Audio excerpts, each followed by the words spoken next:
The pain lasts for a lifetime. Even healing a little is difficult. It's been 3 years since Yang Min's only child, Yuxi, died. The 24-year-old had been diagnosed with breast cancer and was admitted to hospital in mid-January 2020 in Wuhan, the Chinese city where the earliest coronavirus cases were detected. Wuhan was the first place in China, and the world, to be locked down to stop the spread of COVID. The announcement came in the early hours of the 23rd of January and it sent people, scared and uncertain, fleeing into the night. That city-wide lockdown, lasting 76 days, would become integral to China's zero-COVID playbook. The country has now scrapped the policy and recently announced that the current wave, driven by a hasty reopening, is drawing to a close. But as much of China moves on, Ms. Yang cannot. She says she will not rest until she finds justice for her daughter. She believes Yuxi would not have died had the government warned the public at the beginning of the pandemic. When Yuxi went to the hospital in 2020, Wuhan was gearing up for the Chinese New Year celebration.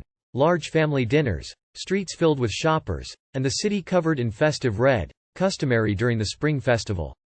In an interview with a book author, Ms. Yang said Yuxi's illness didn't dampen the family's holiday spirit because they were confident she would recover.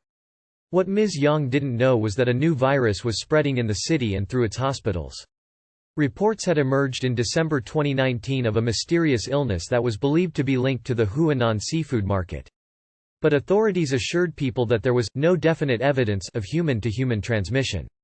Then cases began to rise and by the 19th of January, when Yuxi developed a fever, Wuhan had recorded nearly 200 cases. On the 23rd of January, when the government locked down the city of 11 million, doctors told Ms. Yang that Yuxi would not survive if her fever did not subside. Over the following days, Yuxi didn't stop coughing. Her breathing became labored and she vomited blood. Ms. Yang, who spent day and night taking care of her, also caught the virus. On 6 February Yuxi died alone, after spending 5 days in the ICU. Ms. Yang, who had been battling the virus in an isolated ward, was not told until 2 weeks later.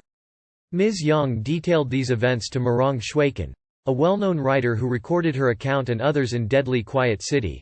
Stories from Wuhan, COVID Ground Zero.